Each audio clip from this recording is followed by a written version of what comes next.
কইকেয়ী নীরবে দাঁড়িয়ে রইলেন, কিন্তু ভরতের চোখে সেই নীরবতার কোনো স্থান ছিল না। তার মুখ জ্বলছিল, অথচ কথাগুলো কাঁপছিল। রাজা দশরথ ছিলেন সৎ, সরল, একজন সত্যিকারের ধর্মপরায়ণ। তিনি এক নারীর হৃদয় কি করে বুঝবেন? এই জগতে কে না জানে যে শ্রীরাম তার প্রাণের চেয়েও প্রিয়, আর তবু তিনি তোমার কথায় তার বিরুদ্ধে গেলেন। ভরতের গলা আবেগে ভেঙে আসছিল। তুই কে? বল, সত্যিটা বল।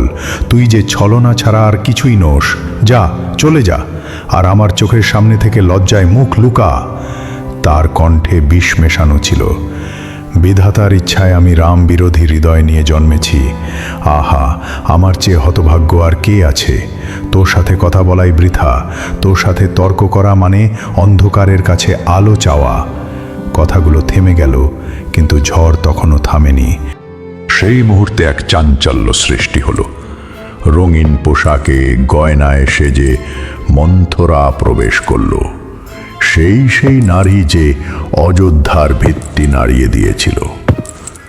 শত্রুঘ্নের চোখ লাল হয়ে উঠল। তার শরীর ও আত্মা ক্রোধে ভরে গেল। এক ঝটকায় তিনি তার সমস্ত শক্তি দিয়ে মন্থরাকে এক লাথি মারলেন, যা তার পিঠে গিয়ে লাগল। মন্থরা চিৎকার করে মুখ থুবড়ে মাটিতে পড়ে গেল। সে যন্ত্রণায় ছটফট করতে করতে কেঁদে কেঁদে বলল, হায়, আমি এমন কি করেছি যে আমার এই দশা হলো?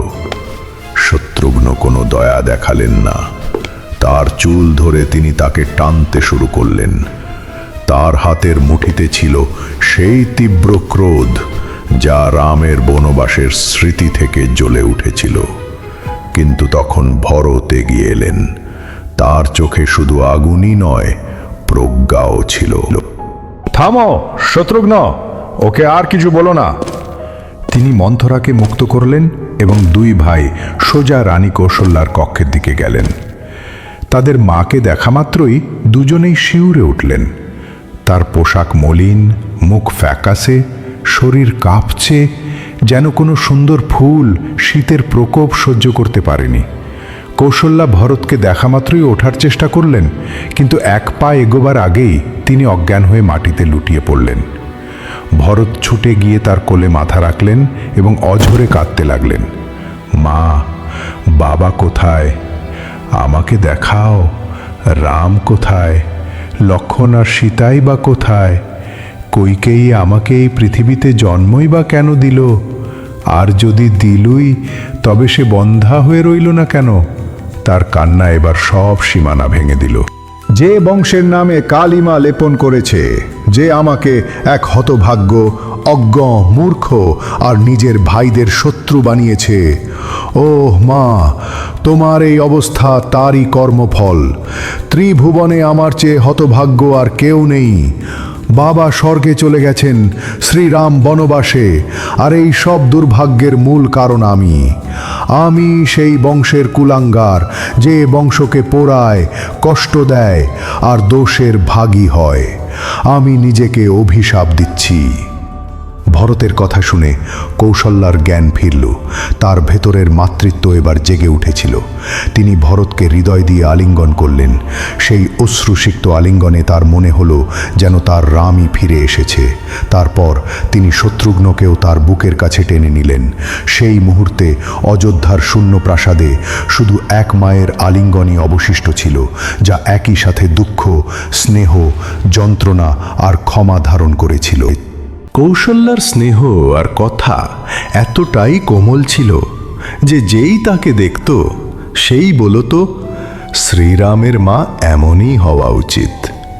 ভরত তার কোলে লুকিয়ে বসেছিলেন, যেন এক শিশু মায়ের আঁচলে আবার জীবন খুঁজছে। তিনি তার চোখের জল মুছিয়ে দিচ্ছিলেন। হাতে ছিল কোমলতা, চোখে ছিল করুণা, আর কণ্ঠে ছিল এমন এক ভালোবাসা যা সরাসরি আত্মাকে স্পর্শ করে।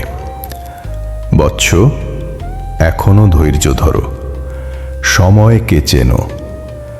খারাপ সময় এসেছে, কিন্তু তা চলেও যাবে। সময় আর কর্মের প্রবাহকে কে কবে থামাতে পেরেছে? যা ঘটে গেছে তা যেন তোমার হৃদয়ে কাটার মতো বিধে না থাকে। ভরতের চোখ নত ছিল, তার মাথা কাঁপছিল। কৌশল্যার কণ্ঠ এবার কেঁপে উঠল। বৎস, কাউকে দোষ দিও না। তিনি ভরতের মুখটি হাতে ধরে বললেন, পিতার আদেশে রাম তার রাজকীয় পোশাক ও অলংকার খুলে ফেলল। সে মাথা নত করে ত্যাগীর বেশ ধারণ করল। কোনো অভিযোগ ছিল না, কোনো বিবাদ ছিল না। তার মুখ ছিল শান্ত, যেন সে এমন এক ঋষি যিনি নিজের মনকে সম্পূর্ণ জয় করেছেন। কোনো মোহ ছিল না, কোনো ইচ্ছা ছিল না, কোনো বিদ্বেষ ছিল না। সে সবাইকে সন্তুষ্ট করে কাউকে একটি কথাও না বলে বনের দিকে যাত্রা করল। সীতা যখন এই কথা শুনল, সে এক মুহূর্তের জন্য দ্বিধা করল না। রামের চরণের ভক্ত হিসেবে শরীরের ছায়ার মতো সে নীরবে আর সহজভাবে সেই একই পথ অনুসরণ করল। লক্ষণও উঠে দাঁড়ালো, নীরবে কিন্তু দৃঢ়ভাবে। রাম বোঝালো, তাকে থামানোর সব রকম চেষ্টা করল, কিন্তু সে থামল না। রাম বিনম্রভাবে সকলকে প্রণাম করল এবং সীতা ও লক্ষণের সাথে অযোধ্যা চৌকাঠ পার হয়ে গেল। কৌশলার দৃষ্টি আকাশের দিকে, যেন সেই মুহূর্তটিকে তিনি আবার জীবন্ত করে দেখছিলেন। রাম চলে গেল, লক্ষণ চলে গেল, সীতাও চলে গেল, আর আমি না তাদের সাথে গেলাম, না আমার আত্মাকে তাদের সাথে পাঠালাম। সব কিছু আমার চোখের সামনেই ঘটল। প্রত্যেক মুহূর্ত আমার আত্মাকে পুড়িয়ে দিল। তবু দেখো, আমার এই হতভাগ্য শরীর এখনো শ্বাস নিচ্ছে। রাম চলে যাওয়ার বেশ কয়েকদিন হয়ে গেছে, কিন্তু মায়ের হৃদয় তখনও সেই পদচিহ্নেই আটকে ছিল যেখান থেকে সে বিদায় নিয়েছিল। কৌশল্যার কোলে ভরত আর শত্রুঘ্ন মাথা নিচু করে বসেছিল। এখন শুধু এক মায়ের কোলই অবশিষ্ট ছিল, যাতে ছিল সমর্পণ আর অশ্রু। রাত গভীর থেকে গভীরতর, কিন্তু কৌশল্যার কোলে তখনও দুঃখের ঢেউ খেলা করছিল।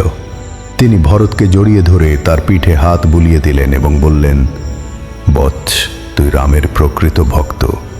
চাঁদও যদি বিষ ছড়াতে শুরু করে, জলের প্রাণীরাও যদি জল থেকে মুখ ফিরিয়ে নেয়, তবু তুই আমার পুত্র কখনো রামের বিরুদ্ধে যেতে পারিস না। সেই রাতটা এমন ছিল যে প্রত্যেক দেওয়ালে রাম নামের ডাক রেখে গিয়েছিল।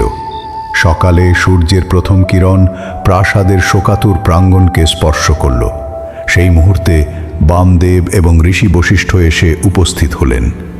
এক সভার আয়োজন করা হলো। মহান ব্যক্তি, মন্ত্রী এবং কুলপুরোহিতরা সকলেই উপস্থিত ছিলেন।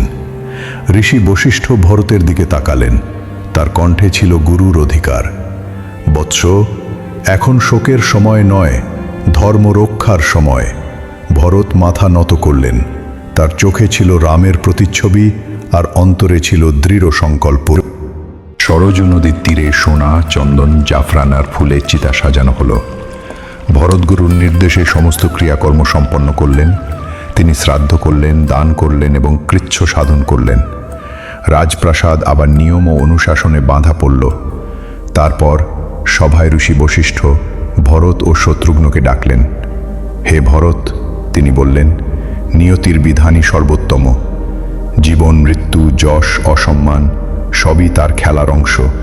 পিতার আদেশ পালনই ধর্ম, তার পূর্ণতাই প্রকৃত ধর্ম। নীরব সভায় সকলে মাথা নিচু করে রইল। কৌশল্যা ভরতের হাত ধরলেন। পুত্র, গুরুর কথা অমৃত সমান। রাম বনে, পিতা স্বর্গে। এখন তুমি সকলের স্তম্ভ। ভরত সকলের কথা শুনলেন।